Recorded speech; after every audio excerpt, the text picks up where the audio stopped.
all our viewers. I'm Mary Nimana, will be presenting the news for you today. Stay tuned. A negotiation process that went on for 10 days has been concluded with a peace agreement between the governments of Tigray and Ethiopia. After a 2-year-long war that has claimed the lives of hundreds of thousands of Tigrayans, an agreement of peace and permanent cessation of hostilities has been signed. The two parties met in Pretoria, South Africa, to sit for negotiations, with the African Union mediating the session. Representative of the government of Tigray, Getachew Reda, said he hopes that the two parties honor the agreement. Let's take a look. Obviously, the last 10 days were not a particularly exciting experience, in the sense that there was so much haggling over what would otherwise be considered trivial issues. But ultimately, the fact that we have reached a point where we have now signed an agreement speaks volumes about the readiness on the part of the two sides to lay the past behind them and to chart a new path of peace development. Making peace obviously has proved more difficult and more intractable and elusive than presiding over the killing and destruction, the killing of women and children and destruction of property. The war in our part of the country, the last 2 years, has claimed the lives of hundreds of thousands of people and has turned Ethiopia, once in the cusp of great economic progress, into a bad parody of itself, and caused tremendous suffering to the people of Tigray. Our people have been killed not only through bullets, but also for lack of food and medicine. Our children do not go to schools. Our hospitals are not functioning because of the war. We have always felt this war was imposed on us, and we have always been ready to do everything in our power to stop this war.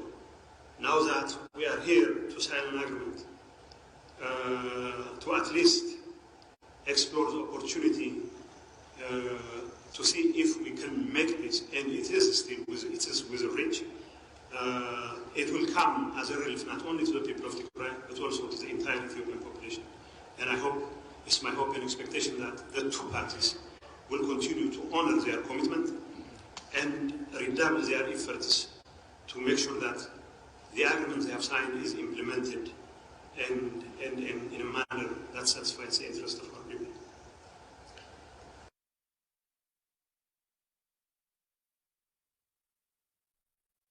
On a related news, the peace agreement signed by warring parties has been welcomed by leaders, politicians around the world. UN Secretary General Antonio Guterres, UN Secretary of State Antonio Blinken, European Union High Representative Joseph Borrell, and others welcomed the peace agreement signed by the warring parties.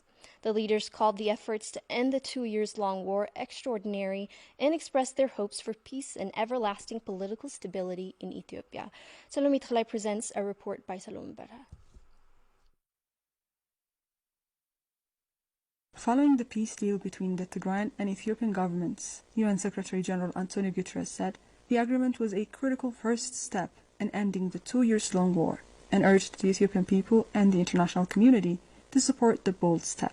The Secretary General pledged his support to the parties in implementing provisions of the agreement and appealed that the cessation of hostilities scales up humanitarian assistance to those in dire need. U.S. Secretary of State Antony Blinken and American Ambassador to the United Nations Linda Thomas-Greenfield also welcomed the agreement and appreciated the African Union for what they called extraordinary efforts in bringing peace, adding that the United States is ready to support its implementation and further dialogue towards a lasting peace. European Union High Representative Joseph Borrell also welcomed the peace agreement and called for its swift implementation, prioritizing the restoration of public services and delivery of humanitarian aid. Kenyan President William Ruto, on his part, applauded authorities on both sides for their commitment and bold measures towards restoring peace in the country. The president expressed his hopes that the deal will create an environment to nurture durable peace and political stability in Ethiopia. The 2-year-long war has seen the deaths of hundreds of thousands of civilians and the displacement of millions more. Indiscriminate shelling in the town of Adigrat on November 1st killed civilians, including a 3-year-old child. Continued shelling by the Eritrean forces since the resumption of hostilities in August has killed dozens and displaced hundreds more. We spoke to a family in Adigrat who say they spent every day inside a makeshift trench they dug to escape the shelling, Harun Tigrai reports. On the 1st of November, an artillery fired by Eritrean forces towards the town of Adigrat landed inside the living compound of Aragawi Gebrehannes and his family, killing and wounding residents. Aragawi lost his 3-year-old grandchild due to the shelling. He tells us that his grandchild was hit by a sharp nail on his head, embraced by his mother. When the shelling got intense, we ran from the compound and went into this house here. While we were inside, a shell was dropped here and killed a 3-year-old child. His mother and my granddaughter were also injured. There were 6 of us inside. The kid died and the rest of us are wounded now.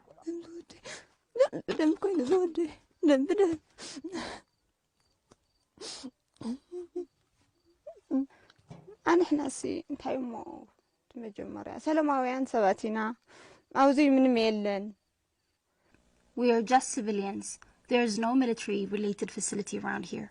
We were sitting inside this house to escape from the shelling. I was holding my son and sitting right here. Out of nowhere, shrapnel flew in and hit my son. I tried to crawl outside while I was holding him. When I got out and looked at him, he lied there, lifeless.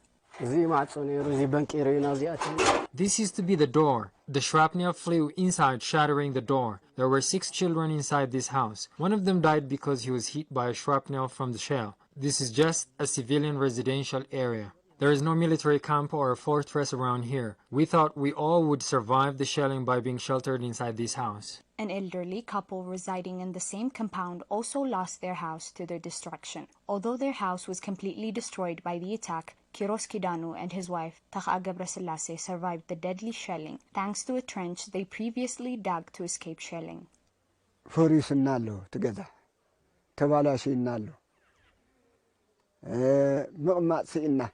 Our house is destroyed. We don't know where to go. The bombardments are on a daily basis. We have no break. We hid inside the trench here. We come out when we think the shellings has subsided, but then they start firing back again. So we got inside the trench again.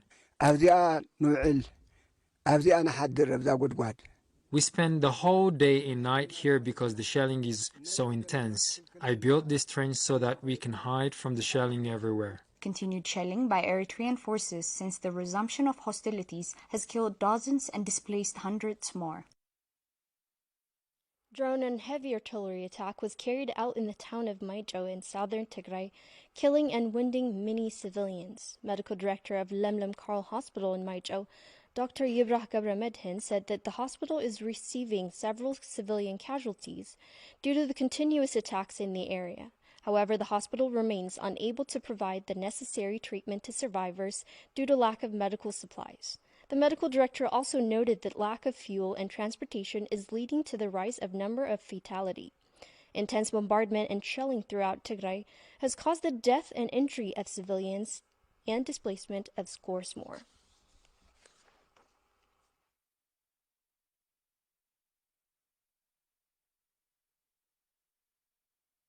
Another round of ethnic expulsion of Tigrayans being witnessed in southern Tigray. Our reporters spoke with IDPs forcibly displaced from their hometown in Koram, southern Tigray, who say they had to flee to Maijo in an attempt to escape horrific atrocities on Tigrayans in the area.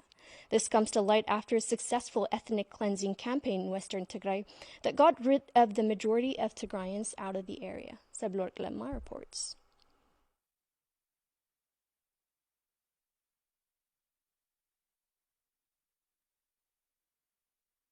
Ethnic cleansing and forceful expulsion of Tigrayans has been one of the characters of the war in Tigray, as the Allied forces had committed ethnic cleansing in areas such as western Tigray. Recently, another round of ethnic expulsion of Tigrayans has been witnessed in southern Tigray. IDPs from Koram, currently sheltered in Maijo, say they were forced to leave their homes as a result of atrocities being committed on Tigrayans in that area.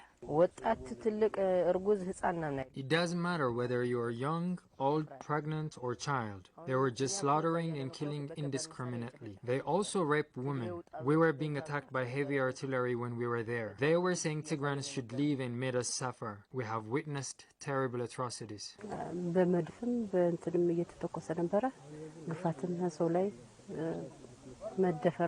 They were shelling the area using heavy artilleries and were committing atrocities on civilians, including rape. They were also killing the youth. We have suffered a lot there. They were committing heinous atrocities. They brutalized and killed many youth. The IDPs also say that their properties were being looted by Fano, Amhara militia, and Ethiopian forces, on top of the atrocities committed on them and many other civilians in southern Tigray.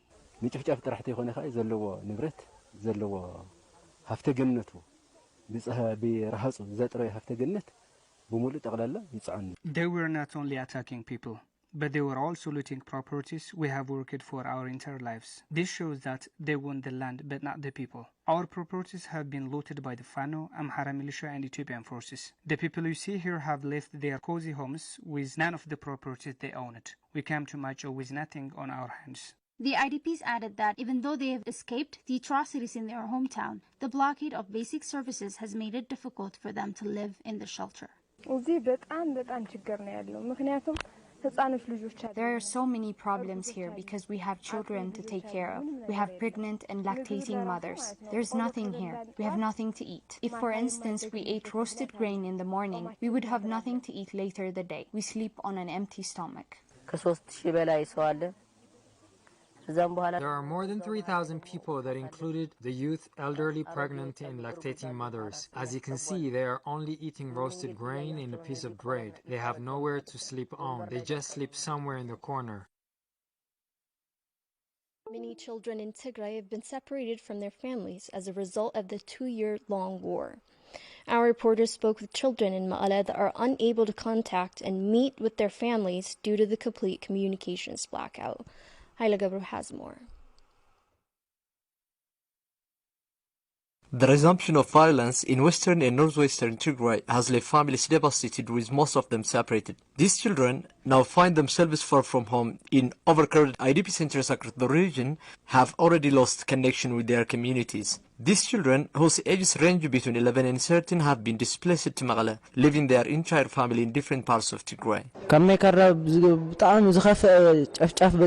We were displaced from Maikadra to Shira in early November of 2020 following the brutal massacre carried out by the Amhara forces, ENDF and their Eritrean allies. We were being starved to death due to the all-encompassing siege, though we were sheltered in a repurposed IDP center. On top of all this, the Ethiopian and Eritrean allied forces have started shelling and bombarding Shira using artilleries, rockets, fighter jets, and drones, targeting civilians across the city. Thus, we left Shira on foot and arrived here in Mekelle after a tiresome journey. We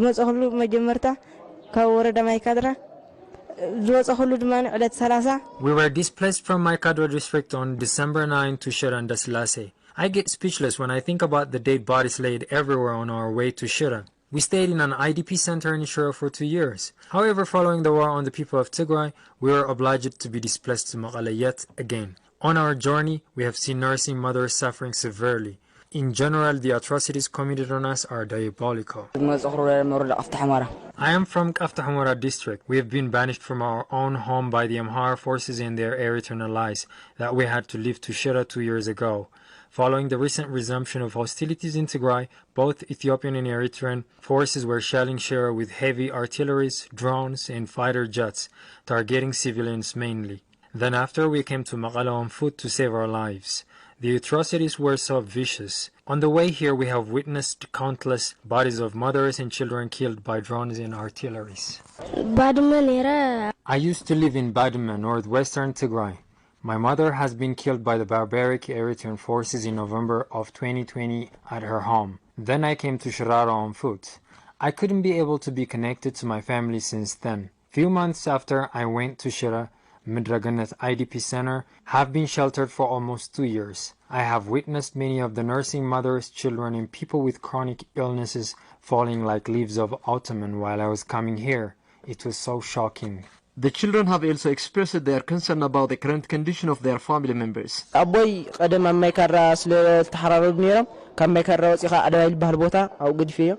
my father in Adabai, Western Tigray. I have also 2 brothers who fled to Sudan. My mother and one of the other brothers of mine are also in Shira at this time. I am deserted here all by myself. It's awful. Now I don't even know the situation of my family. I'm really worried. I have a brother in my cadre. My father and my mother are in Shira too. First, my mother was in Sudan. Then she came back home in search of us. Unfortunately, she is suffering from the ceaseless atrocities being committed on her for the second time. My family are in Aksum IDP Center. Following the frequent of shelling in Aksum, I just went to Adwa, then to Maqala. On my way here, when I was in Tembin, I was starving to death and didn't think I will make it alive. There was no food and water. The plight there is unbelievable. I finally came to Maqala on foot. I don't know the whereabouts of 6 of my siblings. I miss my brothers and sisters, Mahari, Masarat, Haftom, Rigat, Yibra, and Ma'arig. The Ethiopian government and its allies must stop shelling and aerial bombardments, which is victimizing civilians in Tigray. We also demand food and medicine. We have also the right to learn. It's time to act now. The world should work for the entrance of humanitarian aid into Tigray. The war must end through a peaceful dialogue. Thousands of children and adults are dying on a daily basis. The world must give us its attention from now on. It is to be recorded that Ethiopian Red Cross Society, in collaboration with the ICRC, tries to reunite families that have been separated due to the war and are sheltered in IDP camps across the state. So far, there are over 530 children who have been separated from their families, and the organization was able to reunite only 25 of them. Children with chronic illnesses are finding it difficult to survive due to lack of basic medical supplies. We spoke to the family of Angesom Gabrazgi, a child suffering from hydrocephalus, a common pediatric neurosurgical condition. His mother says his condition has worsened due to lack of nutrition and inadequate medical follow-ups. Let's take a look. Angesom Gabrazgi is a child who suffers from hydrocephalus. Letai, Angesom's mother says he was exposed to the condition due to lack of nutrition and inadequate medical follow-ups before birth to begin with. She says the condition with her son was one that she failed to understand at first before he was carried to the hospital for running out of air.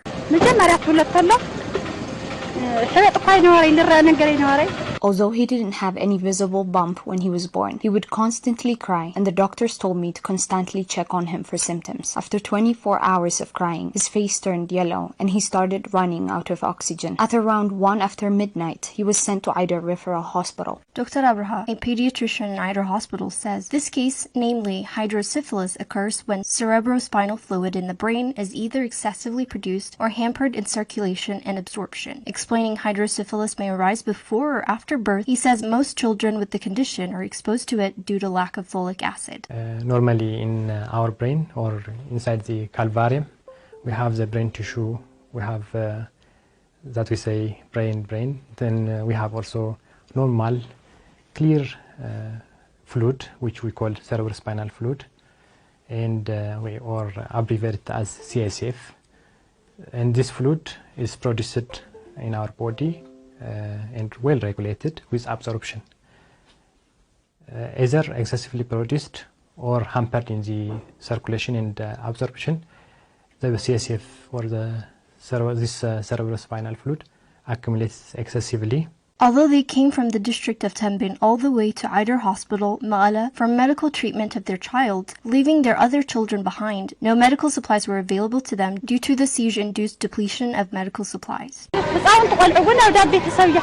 I left my 2 other daughters at a relative's and went to Eider Hospital to get the baby treated for 2 months. The doctors then told me that his brain may also get filled with fluid and that it was treatable. However, the treatment can only be performed after other parts of his body are treated as well. I borrowed money to make him finish the treatment of the other parts of his body. Then they told me that the treatment for his brain required 20,000 birr, which is a process which required inserting a tube into his body. But then the supply was nowhere to be found. I went to the hospital several times, but they told me that it wasn't available. After all the efforts they've put in, medical supplies were still nowhere to be found. According to the doctors, the child had reached a state where he cannot be treated or healed.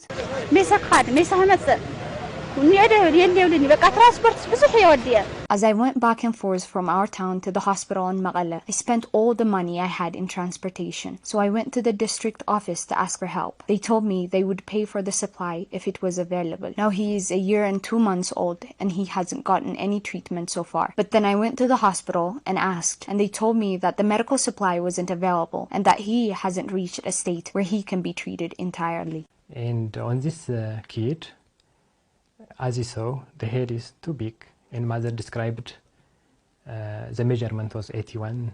So likely this is a circumference measured from the front of the head and back of the head and circumferentially. And this is likely a state of non-salvageable condition following delay in intervention. At normal circumstances in either comprehensive specialist hospital, we had a service called insertion of tube from this intracranial or in brain area pocket of fluid to the abdominal cavity, which we call it ventriculoperitoneal shunting. At this time, we don't have the shunting tool, and we are not offering the service to clients. So this toddler by age is now in a state that can't be salvaged, and the brain cannot be amenable to surgeries at this time. This was caused by her failure to attend her medical pregnancy follow-ups properly in fear of the war-inflicted terror and what might happen to her if she got out of the house at the time.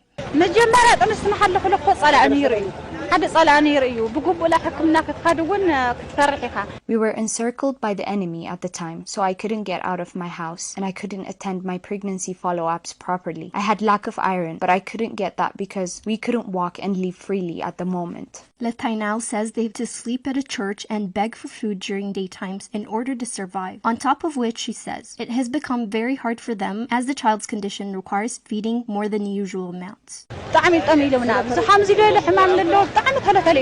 Due to his condition, he needs to be fed more, but I don't have anything to feed him. During daytimes, we beg here and we sleep at the church. The doctor explains the international community has in many ways failed the lives who are desperately waiting to be saved, and he says countless will have to share the same fate as Angasum if the required medical supplies do not enter the region immediately. So what can be done is basically is offering the supplies, rechanneling the communications, allowing unhindered humanitarian access to medicines. So this is the minimum thing I may request, that basically if they have remaining eyes to see, ears to hear, with basically I have lost hope of the support they would offer. I think the scenario we are passing through is, I think, the worst scenario we are through, and would they bring us change? I doubt they would. Well, that wraps up our news for the hour. I'm Mary from Tigrai. Thank you for tuning in.